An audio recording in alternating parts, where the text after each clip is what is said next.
మేము అధికారంలోకి వస్తే సంపద సృష్టిస్తాము అని చెప్పి అధికార పగ్గాలు చేపట్టిన తర్వాత అప్పుల సృష్టి కాదు, రోజు రోజుకు అప్పులు సృష్టించడంలో తన రికార్డులను తానే వేటాడుతూ ఉన్నటువంటి చంద్రబాబు నాయుడు గారి సర్కార్ చివరికి అది ఏ స్థాయి వరకు వెళ్ళింది అంటే ఆంధ్రప్రదేశ్ మినరల్ డెవలప్మెంట్ కార్పొరేషన్ ఏపీఎండిసికి సంబంధించినటువంటి 436 గనులను 9,000 కోట్ల కోసం అని చెప్పి ప్రైవేట్ వాళ్ళకు కట్టబెట్టి వాళ్ళ డబ్బు కనుక నెల నెల కట్టే పరిస్థితి లేకపోతే నేరుగా వాళ్ళు ప్రభుత్వ ఖజానా నుండే ఆర్బీఐ నుంచి ఆంధ్రప్రదేశ్ ప్రభుత్వానికి రావాల్సినటువంటి డబ్బు ఏదైతే ఉందో దాన్ని వాళ్ళు నేరుగా ప్రైవేట్ వ్యక్తులు ప్రభుత్వ ఖజానా నుండి తీసుకునే వెసులుబాటు కల్పించడం నాకు తెలిసి స్వతంత్ర భారతదేశ చరిత్రలో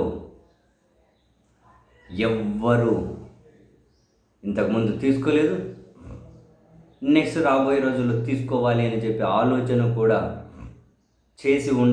చేస్తారు అని చెప్పి మనం భావించడానికి అవకాశం లేదు. అయితే ఇంత దారుణమైన నిర్ణయాన్ని వైఎస్ఆర్ కాంగ్రెస్ పార్టీ ఆంధ్రప్రదేశ్ హైకోర్టులో ప్రజా ప్రయోజన వ్యాజ్య రూపంలో ఛాలెంజ్ చేసింది. ఆ పార్టీ తరఫున లేళ్ల అప్పిరెడ్డి గారు హైకోర్టులో ప్రజా ప్రయోజన పిటిషన్ దాఖలు చేశారు. ఇది రాజ్యాంగ విరుద్ధం, చట్ట విరుద్ధం. మొదటి నెల నుండే ఆ గనులను తాకట్టు పెట్టుకొని డబ్బులు ఇచ్చినటువంటి వాళ్ళు మొదటి నెల నుండే వాళ్ళకు రిటర్న్ వెళ్ళాల్సినటువంటి డబ్బులు 30% వరకు కనుక ఖాతాల్లో లేకపోతే వాళ్ళు నేరుగా ప్రభుత్వ ఖజానా నుండే ప్రభుత్వ అనుమతి కూడా లేకుండా డబ్బులు తీసుకునే వెసులుబాటు కల్పించడం, దీని వెనక ఏదో పెద్ద కుట్ర దాగి ఉంది, రాజ్యాంగ విరుద్ధం ఇది. సో దీన్ని మనం అంగీకరించకూడదు. ఈ నిర్ణయాన్ని అంటే ఈ విధంగా గనులను కేటాయించుకుంటూ వాళ్ళకి ఇచ్చినటువంటి జీవో నంబర్ 69ను రద్దు చేయండి. ఈ నిర్ణయం రాజ్యాంగ వ్యతిరేకం అని చెప్పి ప్రకటించండి అని చెప్పి వైఎస్ఆర్ కాంగ్రెస్ పార్టీ హైకోర్టులో దాఖలు చేసిన పిటిషన్లో పేర్కొన్నారు.